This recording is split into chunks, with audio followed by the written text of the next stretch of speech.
Brian Koberger prévoyait de plaider lors du procès qu'il ne pouvait pas avoir tué les 4 étudiants de l'Université de l'Idaho. Votre Honneur, nous avons présenté un expert qui pense qu'il est probable qu'il y avait 2 personnes, 2 armes. Maintenant, nous découvrons exactement ce que cet expert et un expert de l'accusation allaient dire si l'affaire avait été jugée, et les nouvelles questions que ces affirmations soulèvent.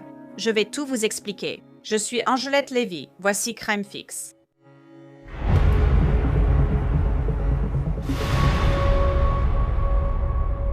Internet peut être un endroit vraiment effrayant, surtout quand on cherche son nom en ligne. Parce que parfois, on découvre qu'il y a des informations sur nous dont on ne soupçonnait même pas l'existence. C'est pour ça que j'aime tellement Incogni. Cette entreprise peut vous aider à protéger vos informations personnelles, comme votre nom, votre numéro de téléphone, votre adresse et d'autres renseignements. Ainsi, les escrocs et courtiers en données n'auront pas accès à ces informations. Inscrivez-vous sur Incogni pour que des experts effacent vos données. La configuration de dès que possible prend quelques minutes. Créez un compte. Autorisez Incogni à agir pour vous. Ils gèrent tout. Profitez aussi de leurs forfaits illimités. Grâce à la fonctionnalité de suppression personnalisée, vous pouvez soumettre des liens spécifiques où vos données apparaissent et des experts en confidentialité les supprimeront pour vous. Alors, si vous tenez à votre sécurité en ligne, et vous devriez, reprenez le contrôle de vos données avec Incogni. Utilisez le code CRIMEFIX pour bénéficier de 60% de réduction sur un abonnement annuel. Brian Koberger purge 4 peines à perpétuité pour le meurtre de 4 étudiants de l'Université de l'Idaho. Nous avons déjà évoqué cette affaire plusieurs fois sur CRIMEFIX. Maddie Mogan, Kaylee Gonsalve, Xana Cernodle et Ethan Chapin ont été assassinés dans la maison de King Road, près du campus, tôt le 13 novembre 2022. Un étui de couteau Ka-Bar portant l'ADN de Koberger a été trouvé près de la jambe de Maddie, sur son lit, où elle était avec Kayleigh. La scène était horrible. Ses victimes ont été violemment poignardées. Xana s'est battue pour survivre et a reçu plus de 40 coups de couteau. Kayleigh avait des blessures aux dents, à la langue, à la tête et des coups de couteau. Certaines suggéraient qu'elle s'était peut-être réveillée et débattue pendant l'attaque. Ethan a été poignardé dans le lit de Xana, près du lieu où elle a été attaquée, et il est mort. Après plus de 2 ans de lutte, Brian Koberger a longtemps affirmé son innocence avant de finalement plaider coupable quelques semaines avant le procès. Est-ce que quelqu'un vous a demandé de ne pas dire la vérité en répondant à mes questions aujourd'hui? Non. Avez-vous reçu une récompense autre que l'accord de plaidoyer pour plaider coupable aujourd'hui? Non.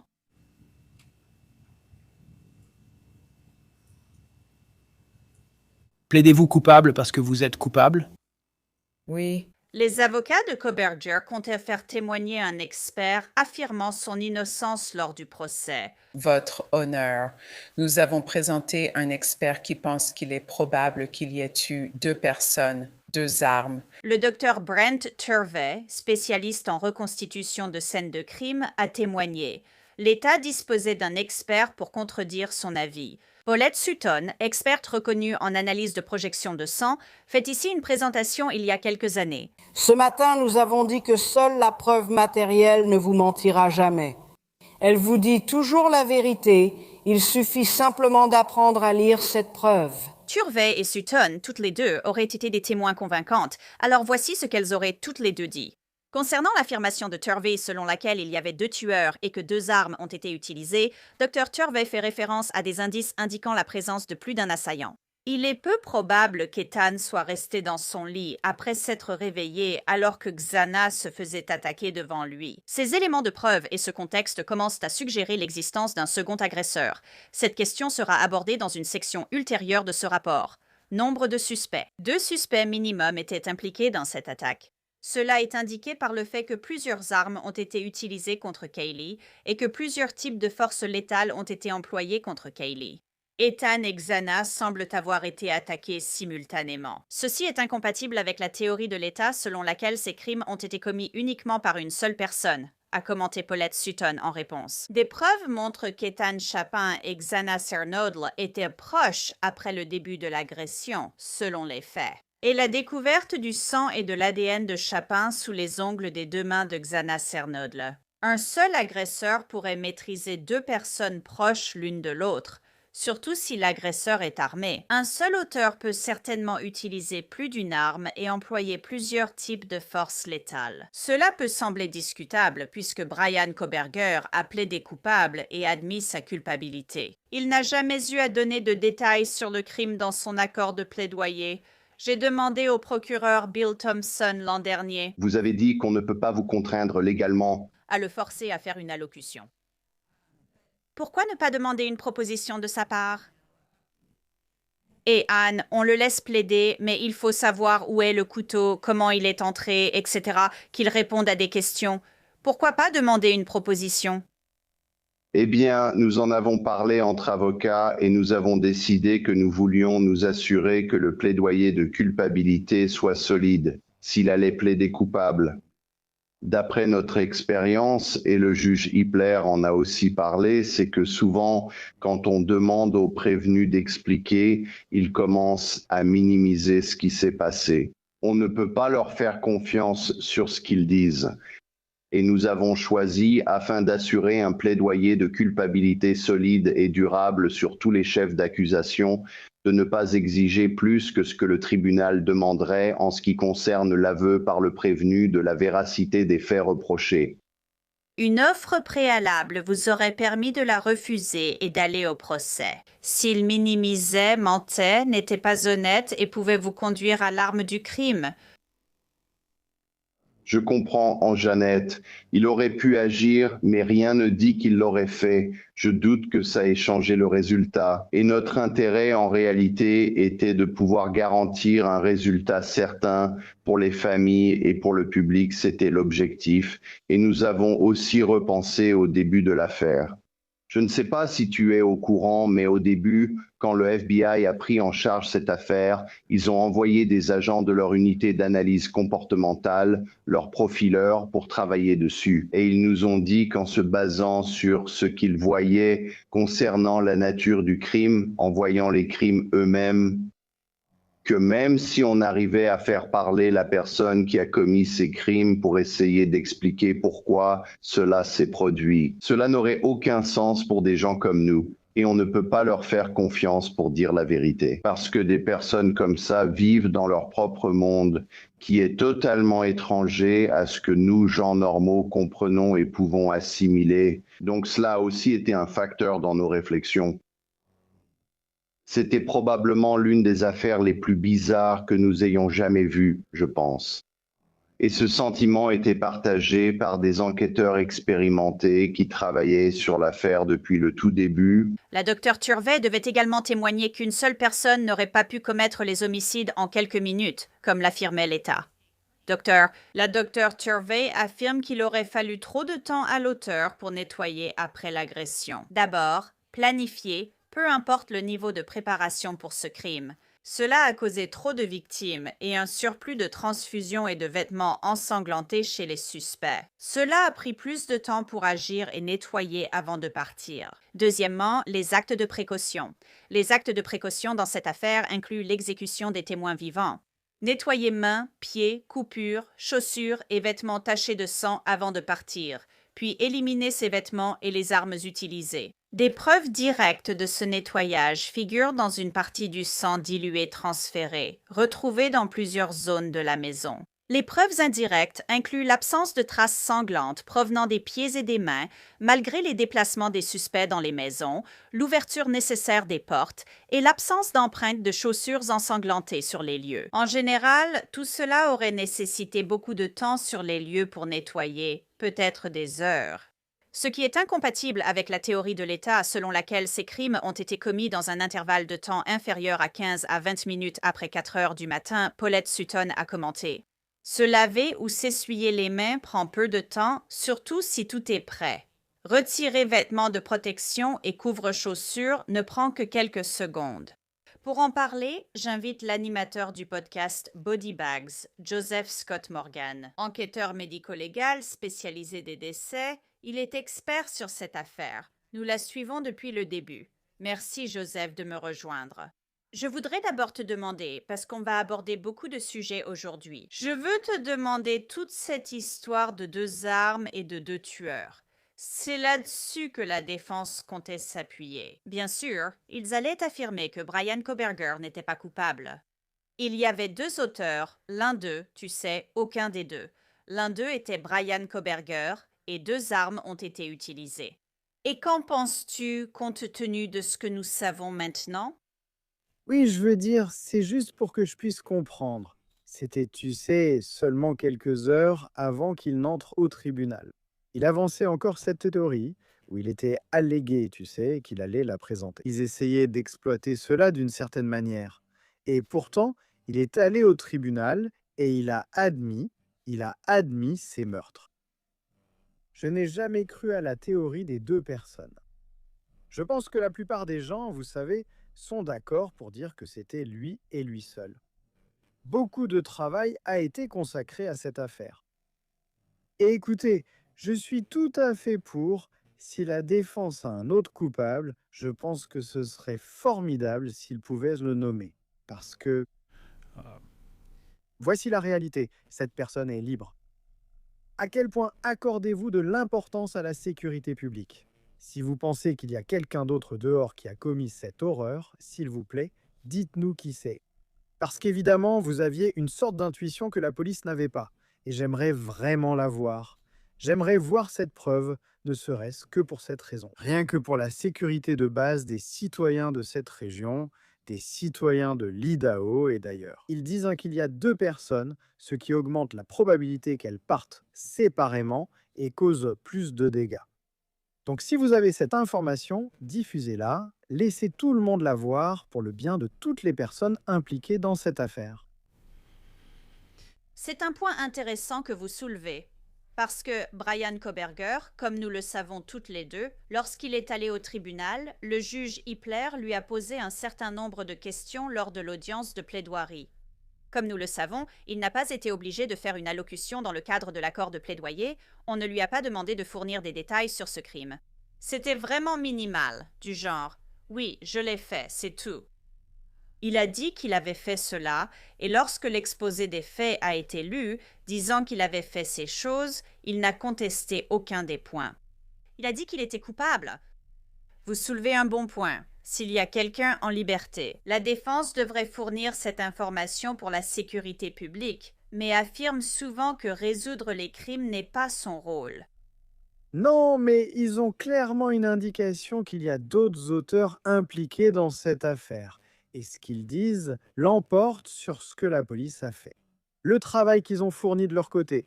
Donc ils ont plus de preuves à ce niveau-là. Donc si ce sont encore des preuves solides, je reviens à cela. Si vous souhaitez vraiment servir le peuple et aider, partagez ces informations. Partageons cela sur les réseaux sociaux pour diffuser les informations. Ainsi, tout le monde pourra être à l'affût de ces personnes pour les retirer des rues et les tenir responsables de ce massacre qui a eu lieu là-bas. Parlons un peu des raisons. L'expert de la défense, le docteur Brent Turvey, affirme qu'il y avait deux tueurs.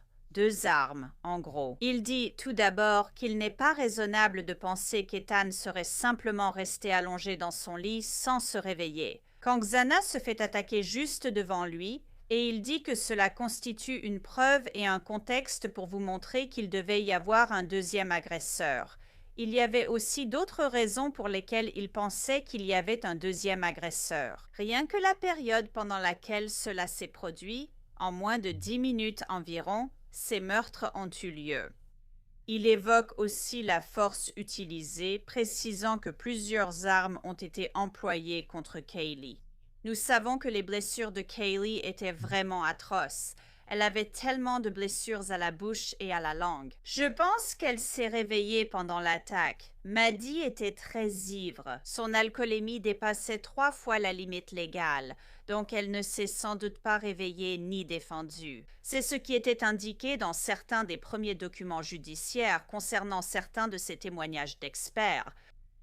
Donc Kaylee avait ses blessures horribles, mais tous ces jeunes étaient ivres aussi. Donc l'experte de l'État, Paulette Sutton, elle a dit en gros qu'il y a des preuves qu'Ethan et Xana étaient proches l'un de l'autre, et elle affirme qu'un seul auteur peut utiliser plusieurs armes. Cela ne signifie pas qu'il y avait plusieurs personnes. Qu'en penses-tu? Non. Ce n'est pas une preuve qu'il y avait plusieurs personnes. Je maintiens cependant que le couteau de combat Khaybar est un couteau utilitaire. Il a plusieurs usages. J'ai dit ça depuis le début, depuis que cette affaire a commencé. En parlant de la nature de ce couteau, on parle d'un couteau qui fait un peu moins de... Je crois qu'il fait un peu moins de 10 livres, enfin, je veux dire. Une livre en poids, il fait un peu plus de 7 pouces de long. La lame est en acier avec une gouttière.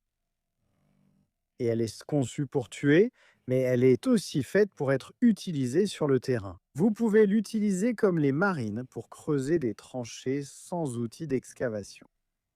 Ils l'ont utilisé pour ouvrir des caisses de marchandises, ils l'ont utilisé pour refermer ces caisses à coups de marteau. Grâce à son extrémité émoussée, vous pouvez l'utiliser pour frapper sur une surface et fixer quelque chose si vous devez l'attacher. La lame elle-même et le couteau dans son ensemble est un couteau de combat, mais il a de multiples utilités. Affirmer que ce couteau n'aurait pas pu faire cela, et parlons de Kaylee un instant. Ses blessures sont horribles. Si vous pensez que ce couteau n'est pas capable de provoquer des traumatismes contondants, vous faites fausse route, parce qu'il le peut. L'objet peut en fait être tourné sur le côté et utilisé pour frapper, comme avec un mouvement de poing. On peut s'en servir pour marteler en l'inversant et en l'abattant sur le visage de quelqu'un. Sa lame robuste peut aussi être enfoncée plusieurs fois dans le visage. Voici encore une petite parenthèse. Vous savez, ces blessures, elle en avait tellement et il y en avait une telle concentration qu'ils ont simplement fait une sorte d'estimation des coûts. Parce que quand vous avez un événement comme celui-ci et que vous avez ce genre de frénésie qui se produit et que vous avez une zone vraiment restreinte et concentrée, je parle de son visage. Vous aurez plusieurs lignes de communication, disons, avec une force tranchante. Vous ne pouvez pas dire où l'une se termine et où l'autre commence. Les médecins légistes ne déterminent pas l'ordre des blessures. On ne peut pas dire blessure 1, blessure 2, blessure 3. Donc ils doivent interpréter cette masse-là. Et oui, d'accord, disons simplement, est-ce qu'il a apporté un marteau avec lui? C'est ce qu'il a fait. Est-ce qu'il a apporté une hachette avec lui? Peut-être une barre de quelque sorte, comme une barre de plomb, un tuyau en plomb pour frapper? Eh bien, nous ne connaissons pas précisément les détails de la nature des blessures. Nous savons qu'il y avait des blessures avec un motif, je crois, le long du menton d'une des victimes.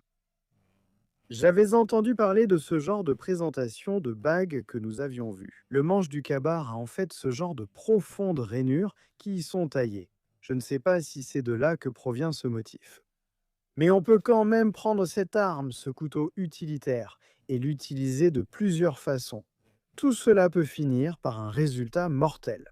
Donc, une seule arme peut en fait se transformer en deux armes à cause de la façon dont elle peut être utilisée. Disons que tu tiens le couteau comme ça, de cette façon, et que tu l'utilises. Imaginons que la lame soit vers le bas, mais ensuite tu es surprise par quelqu'un d'autre. Tu pourrais alors le tourner et grâce à ce manche, tu pourrais éventuellement l'utiliser d'une autre manière pour neutraliser, désarmer ou blesser quelqu'un. Évidemment, oui, en fait. Il a 3 types d'utilités. Donc tu as l'estoc, et si tu veux inclure aussi l'incision, parce que les incisions sont des entailles, tu as l'estoc. D'accord. Tu enfonces la lame, la tournes et l'enroules autour de la personne. Si tu as déjà vu un film ou quelque chose où quelqu'un prend un rouleau de pièces et le met dans sa main pour faciliter un coup comme ça, c'est le même principe. Ou tu peux la tourner sur son extrémité pour que la lame soit inversée par rapport à son utilisation habituelle et tu frappes vers le bas avec le bout de cette chose. Oui, elle a de multiples usages, d'où son nom de couteau utilitaire. Intéressant, je veux passer au point suivant ici. Un des autres points dont ils ont parlé, c'est simplement l'absence de transfert secondaire. Qu'en penses-tu? Beaucoup de gens, tu sais, il y a beaucoup de sang sur cette scène. Si tu regardes les photos, qu'on ne montrera pas. Il y a beaucoup de sang sur le sol dans la chambre de Xana, horrible. Selon la façon dont les blessures sont infligées, comment les éclaboussures de sang se déposent et ce genre de choses, et comment les blessures surviennent. Les saignements peuvent être internes et provoquer des éclaboussures localisées. Et la perte de sang, si vous voulez, s'il y a des entailles ou similaires. Le sang. Je suppose qu'une partie du saignement peut survenir après que les blessures aient été infligées. Est-ce que cela a du sens pour vous? Oui. Eh bien, il n'y a aucune empreinte quittant la chambre de Xana. Pouvez-vous expliquer cela? Parce que c'est un peu déroutant qu'il puisse s'agir d'une attaque aussi horrible et qu'il n'y ait pas plus de preuves de quelqu'un quittant les lieux. Ça me rappelle un peu l'affaire du comté de Pike, où il n'y avait qu'une seule empreinte, alors que la scène de crime était si horrible. Alors, expliquez-moi comment quelqu'un pourrait provoquer une scène aussi horrible ou créer autant de chaos. Mais sans laisser de traces de pas ensanglantés. Ils ne sont pas toujours debout dans une mare de sang qui se transfère sur leurs pieds. Je pense aussi que l'auteur portait sans doute des surchaussures. Maintenant, on peut quand même repérer des motifs de dépôt de sang, même si on porte des surchaussures saturées, je vous l'accorde, par exemple quand vous travaillez à la morgue. La morgue est un environnement très sanglant. Là-bas, nous portons des surchaussures chirurgicales. Si du sang se répand sur le sol, vous pouvez en transférer sur la semelle de la chaussure que vous portez. J'ai parfois laissé des traces de sang à la morgue. C'est lié au lieu, mais tout dépend comment le sang est déposé. Si vous remontez à l'étage, avec ces deux victimes, à l'étage, avec Kylie et Maddie, beaucoup de choses se passent sur le lit. Maintenant, est-ce que je pense que la personne qui a fait ça n'avait pas de sang sur elle? Non, absolument pas. J'ai dit dès le début que sa voiture serait une scène de crime roulante. Nous en parlerons bientôt.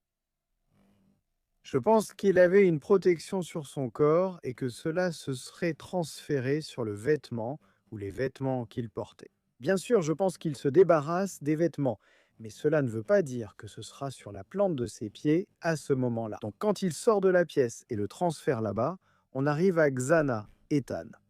Ethan est maintenu sur le lit, il a une concentration dans la partie supérieure de son corps, il ne se lève pas du lit. Et puis, il y a ses blessures à sa jambe inférieure, ce qui, tu sais, me laisse encore perplexe, et il est resté allongé à cet endroit. Ensuite, il y a Xana qui, fait intéressant, est l'une des victimes. Elle présente le plus grand nombre de blessures, réparties sur plusieurs parties de son corps, à l'avant et à l'arrière. C'est presque comme si elle tournait pour se défendre. Je pense qu'elle était vraiment consciente de ce qui se passait.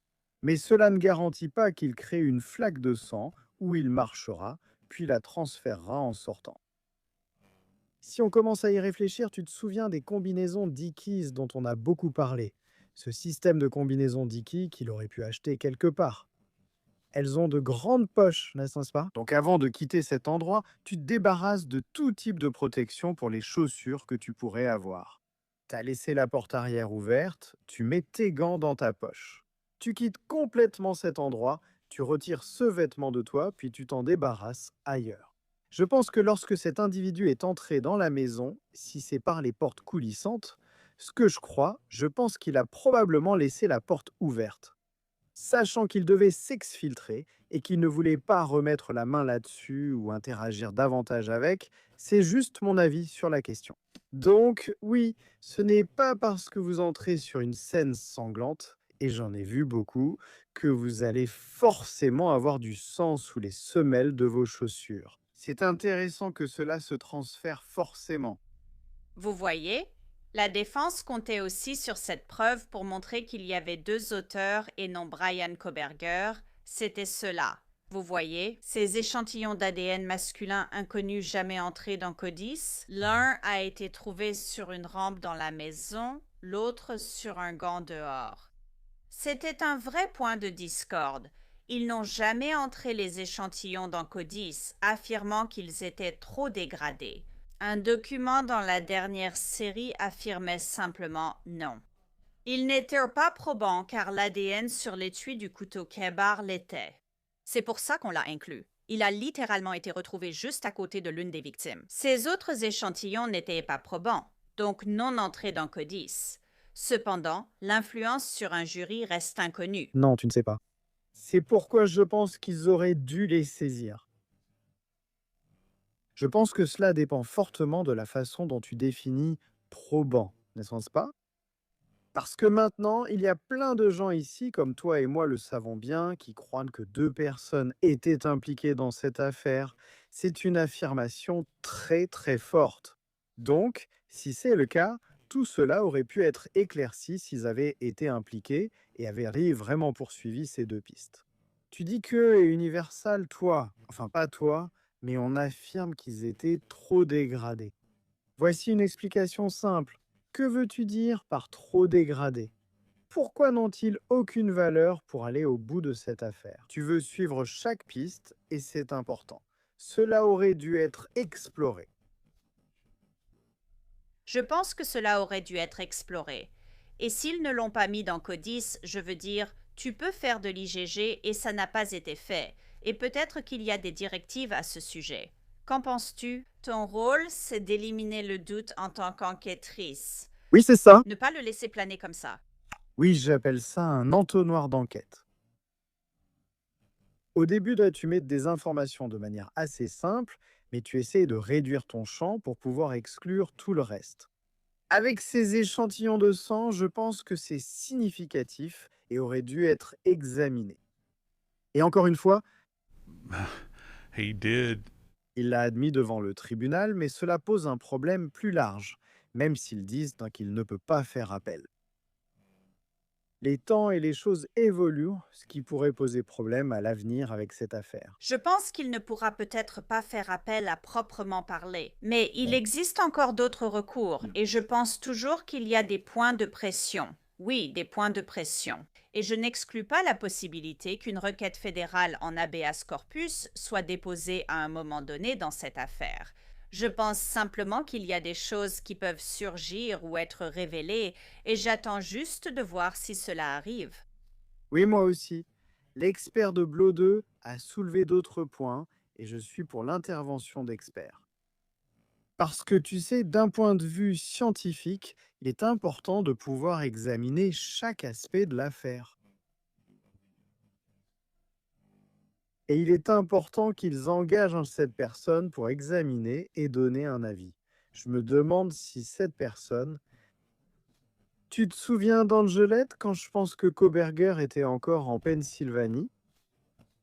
Et tu te souviens quand l'équipe de nettoyage est arrivée et qu'ils allaient nettoyer la maison? Oui, L'équipe de la défense a dit: «Oh, du calme, on veut gérer ça nous-mêmes». c'était choquant. J'ai donc été surpris. Je n'étais pas du tout d'accord avec cette autre décision sur la présence des équipes de nettoyage. Parce que la défense a le droit, à ce moment-là, de l'examiner. Et je pense que les personnes bien informées auraient eu une indication que Cobourg était déjà dans le viseur à ce moment-là. Je n'aime pas la façon dont ça paraît. Ça avait mauvaise allure à l'époque. Pour revenir à mon commentaire précédent, je me demande quand cette personne a été impliquée dans le processus ici. Par qui ont-ils été engagés? Je ne sais pas si cette personne a jamais eu l'occasion d'aller sur la structure physique et combien de ces éléments de preuve a-t-il réellement tenu et examiné physiquement. S'il est expert, il peut le faire. Il l'avait évoqué. Dans l'un des rapports, au fait qu'il semblait qu'un certain type de produit de nettoyage avait été utilisé. Et ça, quel était le terme qu'il a utilisé? Que le sang semblait dilué ou autre? Sur une scène, on observe des gouttelettes de sang, parfois du sang. Eh bien, en fait, vous aurez des globules rouges qui commencent dans une gouttelette de sang ou une flaque de sang. Vous les aurez, ils vont commencer à migrer loin du sérum. Le sang n'est pas une substance unique, il a plusieurs composants, donc dans certaines circonstances, vous pouvez en fait avoir du sang qui va changer d'apparence. Sur la scène, je me demande s'il a vu cela ou testé quelque chose. Je pense que ce sont toutes des questions valides qu'il soulève, et elles ont de la valeur, une valeur médico-légale et d'enquête. Mais au final, vous avez un individu en la personne de Brian Koberger qui a volontairement admis tout cela. Et ce qui me dérange le plus dans tout ça, et ce que je déteste le plus, c'est qu'il n'a pas été obligé de faire une déclaration. Beaucoup de gens en seront hantés des années, et tu en as déjà parlé, Angela. C'est un élément crucial, et pourtant, pour rien au monde, je ne comprends pas pourquoi cela n'est pas arrivé. Tu auras 3 repas chauds, un lit à vie, et ta vie sera épargnée. Dis-nous ce qui s'est passé, comme ils l'ont fait avec BTK au Kansas. Dis-nous ce qui s'est passé. Dis-nous où est cette foutue arme et explique-nous tout. Tu l'admets, alors dis-nous, tu sais que ta vie est sauvée. Mais ils n'ont tout simplement pas eu le courage d'aller jusqu'au bout. Tout cela est très intéressant et ce sont de bons arguments. Joseph Scott Morgan, merci beaucoup pour votre temps. Je vous en suis reconnaissante. Je vous en prie. Brian Koberger est actuellement détenu dans une prison de sécurité maximale de l'Idaho. Des rapports évoquent son possible transfert hors de l'État. J'ai contacté le département des services correctionnels de l'Idaho. Ils ignorent l'origine de ces rapports et n'ont aucun projet de transférer Koberger. Et c'est tout pour cet épisode de Crime Fix. Je suis Angelette Lévy. Merci beaucoup d'avoir été avec moi. Je vous retrouve ici la prochaine fois.